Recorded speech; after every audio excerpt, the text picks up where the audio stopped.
welcome back to my channel, or welcome if you're new. I am Emily and this is my sweet baby Emery. I am here today to share with you guys my birth story. I am my first time home birth mom, and I just wanted to share my story in hopes that it inspires other people, but also so I can remember. And I think this girl is going poopy, so we might have to get up and change her throughout it, but it's all okay. So she is now 9 weeks and several days, and it's been a while since I gave birth, but I wanted to really hurry up and sit down now and finally get it out before it all kind of slips my mind. Looking back 9 weeks out, my birth experience wasn't horrible.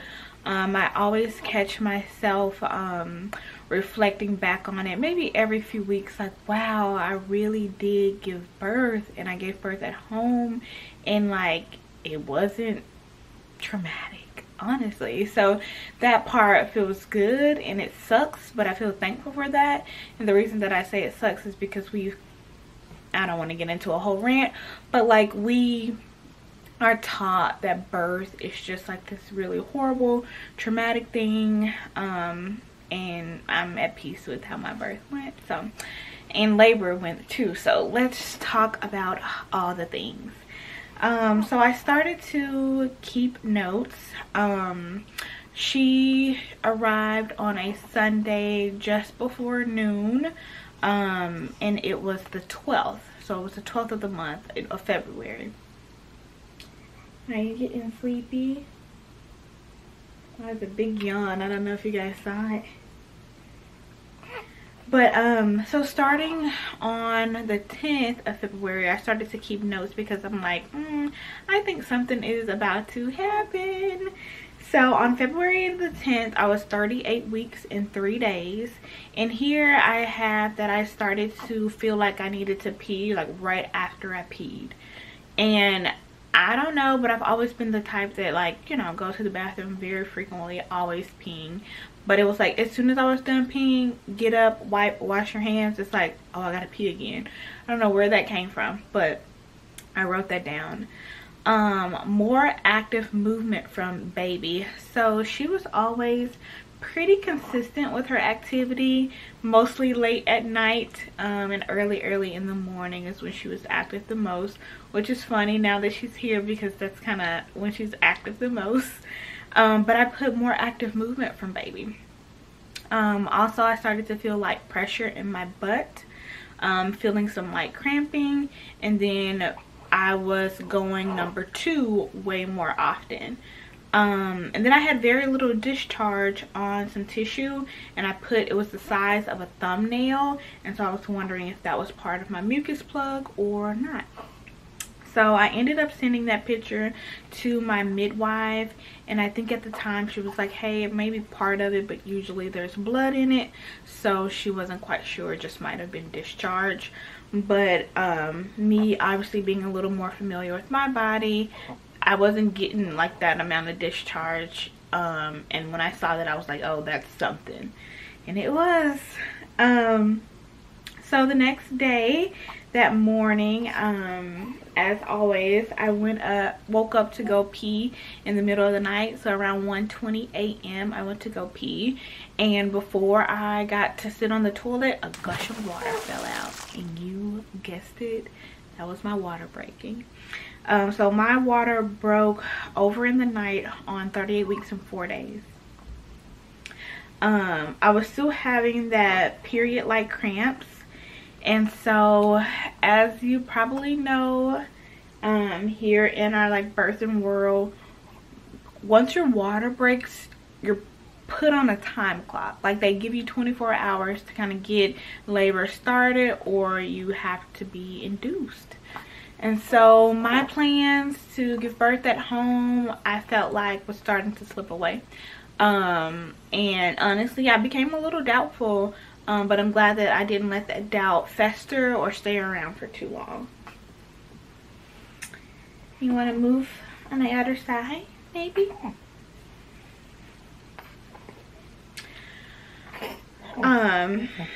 And so I texted that to my midwife that night. I did not think that she was going to respond, but she was very quick at responding throughout the pregnancy in general.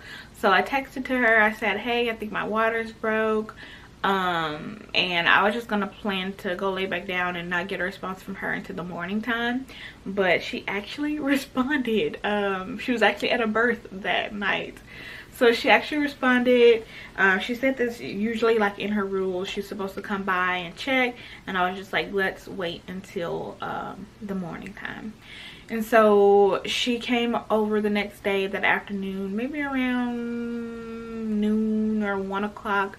And she suggested that I consume the midwife's brew. Now, the midwife's brew has castor oil in it, and I was a little on the fence about it. So it was a hard decision of like, should I take this castor oil to induce labor so that my baby can come and I can have my home birth, or do we just like wait it out and see? And if you know me, then like giving birth in the hospital was not my plan, obviously, but like I did not want to do it by any means necessary. Now, of course, like I'm not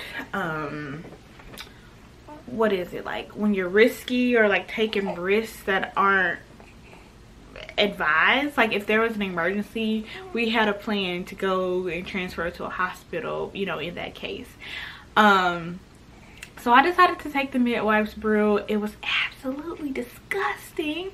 I was gagging as I was drinking it. And then I finished it and I threw it up like 30 minutes later. So I texted her and I was like, I took it, but it came back up. Like, what do I do? So she suggested that I continue to take it. So let me look at my notes again. I took the midwife's brew around 2 p.m. Oh, she also mentioned trying to pump, to like with the breast pump, to induce labor, going for a walk, things of that sort. So it wasn't just the midwife's brew. She had a lot of recommendations to kind of get things started within the 24 hours. So that is where I left off. Once she left, it's like, hey, you have 24 hours ish since your water broke to get into active labor, or we're gonna have to transfer you to the hospital. So it was game on. I was like, let's get this baby out. So yeah, like I said, I took the brew, I started pumping, I puked it up within like 30 minutes. I took a second dose of the brew about 3 hours later, and then I ended up puking that up as well. And then I think I just ended up taking castor oil straight the second time. No, I only took the midwife's brew twice. Okay, yeah. And I puked 3 times. Not fun. And so the next day, that night, actually contractions started, or what I assume were contractions. Again, first time mom. I'm not even sure what, my baby's just staring at me right now. She's so cute. I love you. I love you. Yeah. I know, just adorable. Just adorable. I'm talking about your birth. So that night, contractions started, or what I thought was contractions. I downloaded the contraction timer app and just kind of kept track of things. Things were very inconsistent. And she told me to kind of just like ignore the first half, and we just kind of hope that real contractions start, because the castor oil is supposed to kind of like make you start contracting almost, to kind of obviously get things going, but it might not be real. It could be false start to labor. So contractions continued on through the night, and I got sleep very often off and on, and so that's how I knew the contractions weren't very consistent, because obviously I was sleeping through them, and so they weren't going every 3 minutes, every 5 minutes, things of that sort. So the next morning, now I'm 38 weeks 5 days. They got very intense towards the morning time. I kept sending her screenshots from the contraction timer. I was using combs. Like once I got out my comb, that's when I knew like, oh, you're really having contractions. So she decided to come early that morning around 7:25, and then her assistant arrived maybe 30 minutes later, and then they checked me. And this is where, you know, like, this is like the deciding point. Like, are we doing this at home, or is it time to pack up the car and pack up a bag? Because I hadn't had that packed either. I was so determined. Her assistant checked me. Just a second. Might have to give this baby some boobies. Yeah. Baby want boobies? Yeah.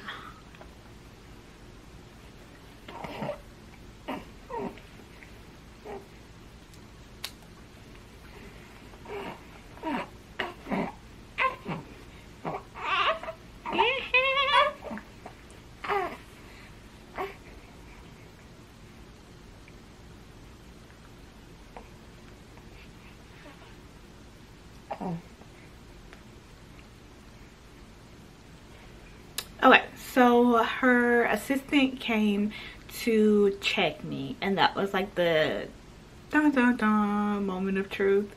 Y'all, I was 8 centimeters dilated. When she said that, I started to get teary-eyed. We all were just so excited because obviously I had entered active labor, was almost, you know, up to 10 centimeters, which is like when they say you can start, you know, the whole pushing, baby comes down, all those things. So we were all excited. I was almost in tears. My husband had already started to put up the birthing pool. That's right, baby. Your daddy had everything together. We were putting water in it, things of that sort, or they were putting water in it. I was laboring. So yeah, with that part, things kind of slowed down once I got into the water. So I had to get out every so often. I would labor a little bit on the toilet. I had affirmations and still have them hanging. One's there, one's on the mirror over there. Several are still out in the living room and by the dining area where I gave birth. You know, they're all still out. I'm feeling a letdown, and I don't want it to get all over my clothes. My baby decided she didn't want to eat. He just wanted to listen to mama talk and fall asleep in my arms. It's pretty. So yeah, I would get in and out of the pool and labor outside of it, on the toilet, things of that sort. I had 2 hours of pushing. Yes, you heard that correctly. 2 hours of pushing. But it didn't necessarily feel like it because I kind of heard them chatting, and the assistant was like, yeah, she's definitely pushing, but like I just felt like I was still having contractions. I don't really understand that part, but I will tell y'all that it is not painful, but it is intense, especially with the ring of fire. And my baby was born tiny. Like, y'all can obviously see her now. Emery and mommy. Emery and mommy. You are adorable. But my baby was born just under 6 pounds, and her head coming out was still, I know, it was still intense, and I definitely did feel the ring of fire. But the assistant was so great at like warning me that it was about to happen and helping me, like coaching me with my breathing. And it was more so of like a type of breathing, when at first it was more just like a, you know, but with the ring of fire it was like a, and that was so helpful. Even though it was still intense, didn't stop the intensity, but it helped me get through it. And y'all, I felt her jaw come out. They were asking me if I wanted to touch her head. At first I was like, no, I just wanted to get out, because she was coming out and then her head to go back in, coming out, had to go back in.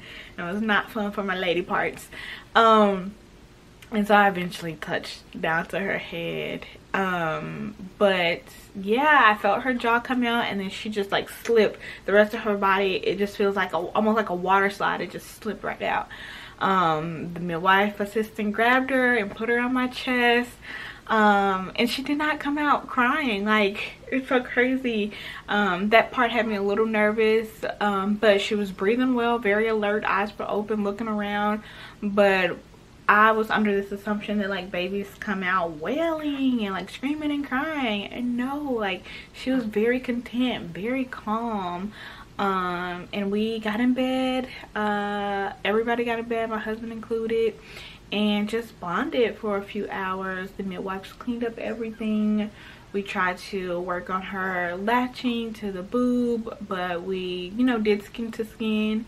They eventually weighed her, and I think she got something from our birth kit from the health department. But overall, it was a very peaceful birth. And if you guys want to follow along more on my journey, feel free to subscribe to my channel and follow me on Instagram as well. I post a little bit of motherhood content there. And until the next time, bye.